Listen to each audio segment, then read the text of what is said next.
ఇవాళ నేను చాలా ముఖ్యమైన విషయం, తెలంగాణ హిందూ సమాజం జాగృతం కావాల్సిన విషయం. నేను చెప్పేది క్రైమ్ సినిమాలాగా అనిపిస్తుంది, కానీ పచ్చి నిజం. కేరళ ఫైల్స్ సినిమాలో ఎలాంటి దారుణాలు జరిగినాయో ఇవాళ హైదరాబాద్ ఫైల్స్ సినిమా తీసేంత స్థాయిలో ఇవాళ దారుణాలు ఇలా చార్మినార్ ప్రాంతంలో జరుగుతున్నాయి. ఈ రోజు చెప్తున్నటువంటి విషయాన్ని చూస్తే నిజంగా సభ్య సమాజం ఇవాళ తలదించుకోవాల్సిన పరిస్థితి, ఆలోచించాల్సిన పరిస్థితి. ఏ ప్రభుత్వానికైనా కూడా ప్రజల యొక్క సంక్షేమం ఎంత ముఖ్యమో భద్రత అంత ముఖ్యం.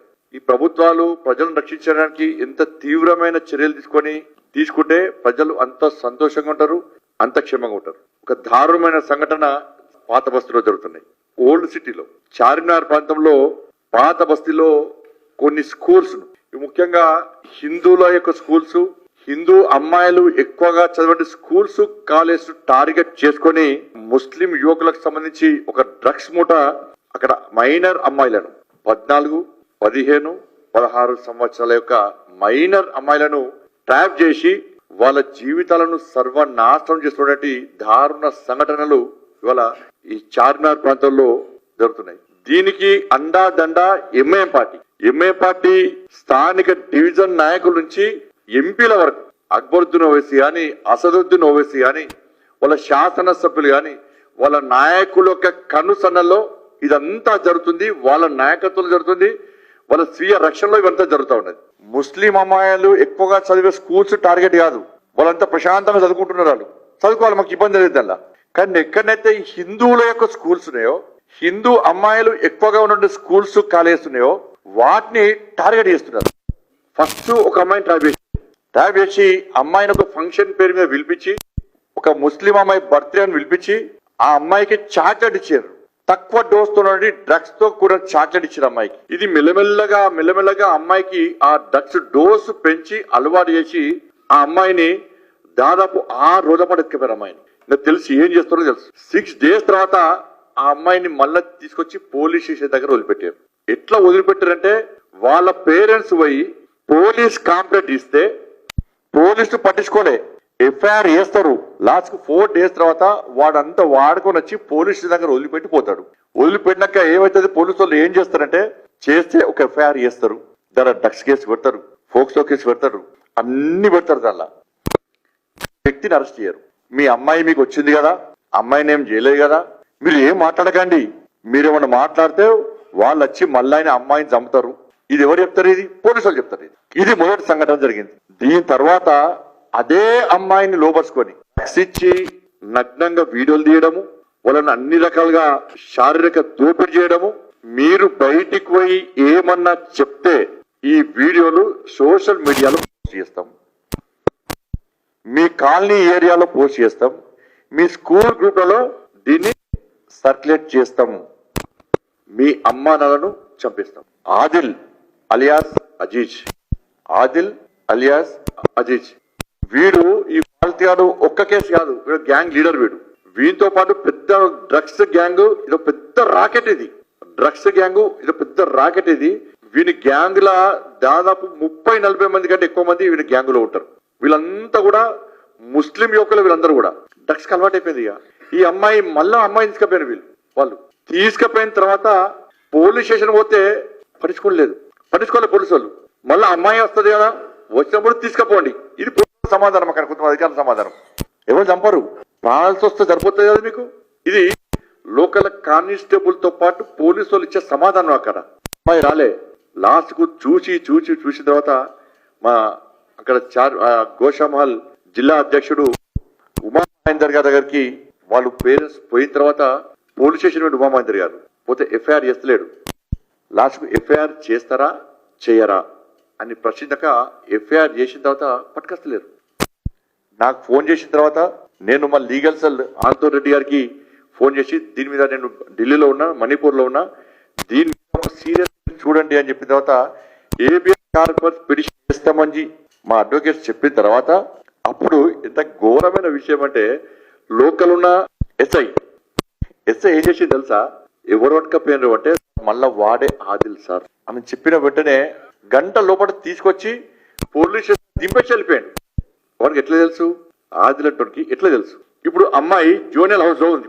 అమ్మాయి పరిస్థితి ఏంటి అంటే మొత్తం సైకో అయిపోయింది, డ్రగ్స్ కు అడిక్ట్ అయ్యి మొత్తం సైకో అయిపోయింది. ఇక మొదటిసారి పోయిన అమ్మాయిని తీసుకొచ్చి కాలనీ వాసులు అందరూ కూడా ఏం జరిగింది ఏందని వాళ్ళ పేరెంట్స్ ప్రశ్నిస్తే ఆ అమ్మాయి చెప్పిన విషయం ఏంటంటే, ఫస్ట్ నన్ను ఒక ముస్లిం అమ్మాయి వచ్చి నన్ను ఫలానా వ్యక్తుల దగ్గర తీసుకుపోయినాక నాకు ఒక చాక్లెట్ ఇచ్చిండ్రు. ఆ చాక్లెట్ తిన్న తర్వాత నేను మత్తులోకి పోయినా. నెక్స్ట్ డే మళ్ళీ చాక్లెట్ ఇచ్చారు. దాంతో అది ఉండలేక నాకు దానికి అడిక్ట్ అయిపోయి నన్ను మళ్ళా నెక్స్ట్ 5 days తర్వాత మళ్ళీ తీసుకుపోయి నన్ను వీడియోలు చేసిండ్రు. నన్ను ఏ రకంగా శారీరకంగా ఎంత దోపిడీనో ఆ దోపిడీ చేసి నువ్వు బయట పోయి చెప్తే నీ వీడియోలు బయటికి సర్క్యులేట్ చేస్తాము, మీ అమ్మా నాన్నని చంపేస్తాము, మీరు లోకల్ కాదు, మిమ్మల్ని ఎవ్వడు కాపాడలేడు, పోలీస్ అంతా మా వాళ్ళే, ఇక్కడ మేం చెప్పిందే నడుస్తుంది చెప్పి వదిలిపెట్టాక అమ్మాయి డ్రగ్స్ కి అడిక్ట్ అయ్యి రెగ్యులర్ గా పోవడం స్టార్ట్ చేసింది. పోయినాక రాను ఏం చేసిండు వీళ్ళు, నువ్వే కాదు మేము ఏ అమ్మాయిని చూపడితే ఆ అమ్మాయిని నువ్వు తీసుకొని రావాలి మా దగ్గర, మేము ఫలానా అమ్మాయిని టార్గెట్ చేస్తే ఆ అమ్మాయిని నువ్వు తీసుకొని రావాలి, తీసుకొని వస్తే నీకు డ్రగ్స్ ఇస్తాం, లేకుంటే నీకు డ్రగ్స్ ఇవ్వం, డ్రగ్స్ ఇవ్వకపోవడమే కాకుండా నేను ఈ విధంగా టార్చర్ చేస్తాం. ఈ ఒక్క అమ్మాయి చాలా మంది అమ్మాయిలు తీసుకుపోయింది.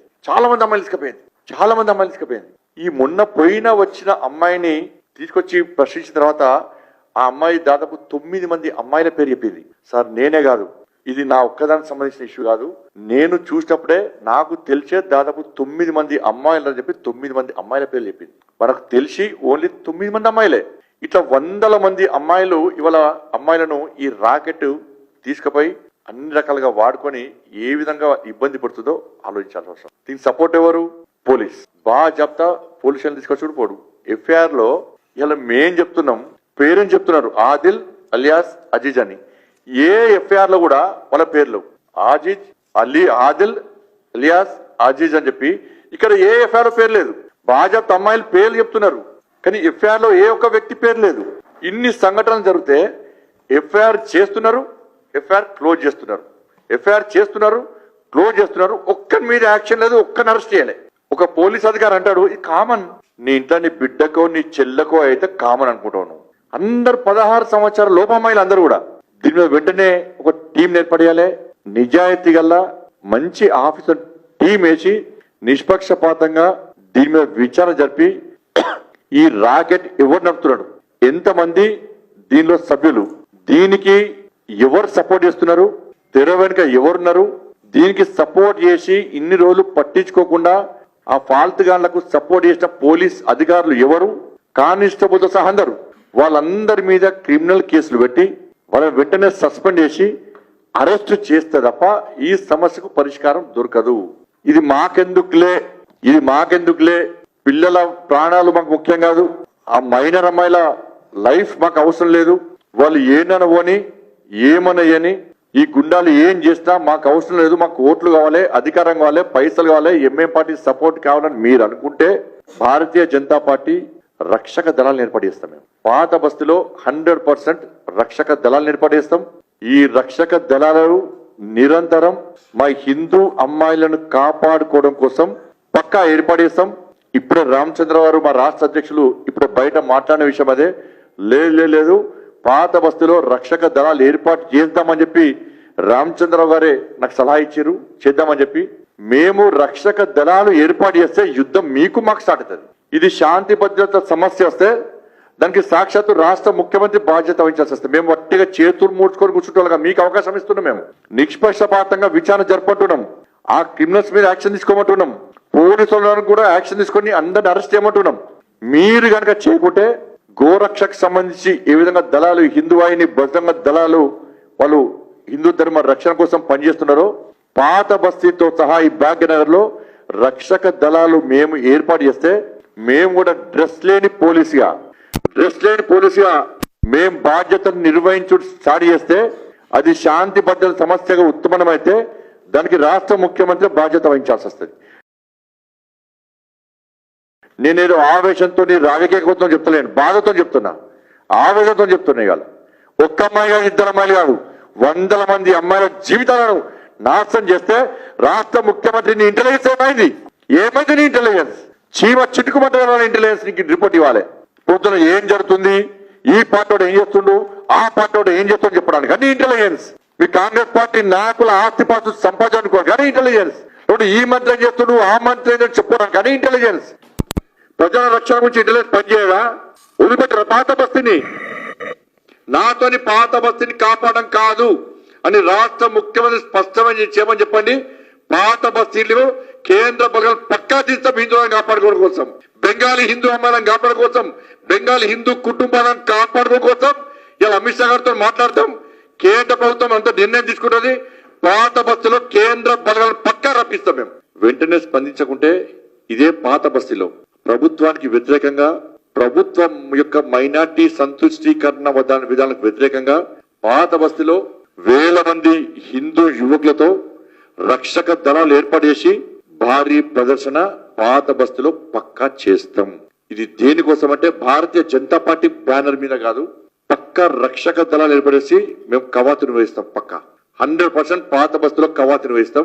దాని ద్వారా అక్కడ ఉన్న హిందూ సమాజంలో ఒక భరోసా కల్పించడానికి, ఈ కుతంత్రాలు చేసే ఫాల్త్ నా కొడుకులకు ఒక హెచ్చరిక జారీ చేయడానికి, అరే మీకు పోలీస్ మీ వైపున్నా, ఈ ప్రభుత్వం మీ వైపున్నా, ఎంఏ పార్టీ మీ వైపున్నా, మేము మిమ్మల్ని అడ్డుకోవడానికి సిద్ధంగా ఉన్నామని చెప్పి, హిందూ సమాజాన్ని కాపాడడానికి సిద్ధంగా ఉన్నామని చెప్పి ఒక హెచ్చరిక జారీ చేయడానికి పక్కా పాత బస్తీలో హిందూ యువకులందరూ కూడా కవాతు పక్కా నిర్వహిస్తాం.